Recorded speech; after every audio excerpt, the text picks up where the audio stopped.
Praise the Lord. 56వ కీర్తన 3వ వచనం. నాకు భయము సంభవించు దినమున నిన్ను ఆశ్రయించుచున్నాను. దావీదు భక్తుడు ఈ కీర్తన రాస్తూ, దినమెల్లా నా మీద అనేకులు పోరాడుతూ ఉన్నారు, నన్ను ద్వేషిస్తూ ఉన్నారు, నా మీద కుట్రలు పన్నుతూ నన్ను బాధిస్తూ ఉన్నారు, విమర్శిస్తూ ఉన్నారు. మంచి చేసినా నాకు చెడే ఎదురవుతూ ఉంది, మేలు చేసినా నాకు కీడు చేసేవారు ఎక్కువైపోతున్నారు అంటూ ఇతడు బాధపడుతూ ఉంటాడు. నిజమే, జీవితంలో మనకి ఎప్పుడు ఇలాంటి వాళ్ళు ఎదురవుతూనే ఉంటారు.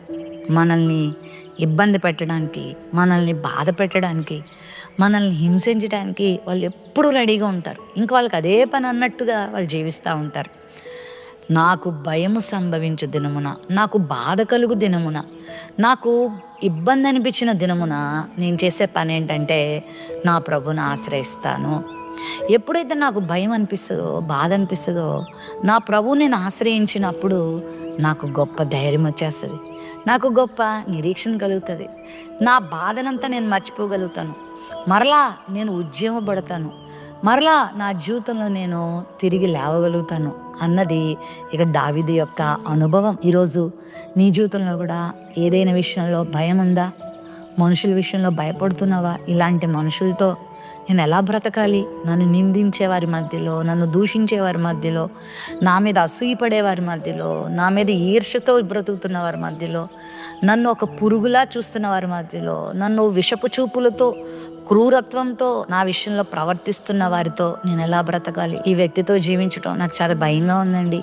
ఈ హింసించే భర్తతో, హింసించే భార్యతో, హింసించే తల్లిదండ్రులతో, లేకపోతే ఈ భయంకరమైన అవిధేయులు, తిరుగుబాటుదారులైన పిల్లలతో జీవించడానికి చాలా భయంగా ఉంది. ఈ ఆఫీసర్తో, నా యజమానితో జీవించడం చాలా కష్టంగా ఉంది అని నువ్వు అనుకుంటున్నావా? అయితే ప్రభువు ఇస్తున్న గొప్ప వాగ్దానం ఏంటంటే, నీకు భయం కలిగినప్పుడు ఆయన ఆశ్రయించు. ఒకవేళ జీవితంలో ఆయా రకాల సమస్యల వల్ల భయపడుతున్నావా? అనారోగ్యాల వల్ల భయపడుతున్నావా? ఆయా రకాల జీవితంలో ఎదురవుతున్న కష్ట నష్టాల వల్ల నీకు నిద్ర పట్టట్లేదా? భయంగా ఉందా? ప్రభు దగ్గరికి రా. ప్రభువా, నా పరిస్థితి ఇదయ్యా, నాకు సహాయం చేయి, నన్ను ఆదుకో, నన్ను కరుణించు, నాకు మేలు చేయి అని నువ్వు ప్రభువు దగ్గరికి వచ్చి ప్రాధేయపడితే, ఆయన నమ్మితే, ఆయన ఉన్నాడని, నీ ప్రార్థన వింటున్నాడని నువ్వు గ్రహించి, నీ వేదనంతా, నీ బాధంతా ఆయనకు నువ్వు అప్పగించుకుంటే ఎంత గొప్ప కార్యం చూస్తావో తెలుసా? ఎంత తేలికైపోతుందో తెలుసా? నీ జీవితం ఎంత ఆనందం, సమాధానం నీలోకి వచ్చేస్తుందో తెలుసా? చెప్పలేనంత ధైర్యంతో దేవుడు నేను నింపుతాడు. ఆయన వాక్యం దగ్గరకు రా, ఆయన వాక్యాన్ని ఎక్కువగా చదువు, ఆయన వాక్యాన్ని ఎక్కువగా విను, ఆయనను ఎక్కువగా స్తుతించు, చక్కని పాటలు పాడుకో, ఆయనను ఆరాధించు, ఆయన సందులో గోజాడుకో, ప్రార్థన చేసుకో.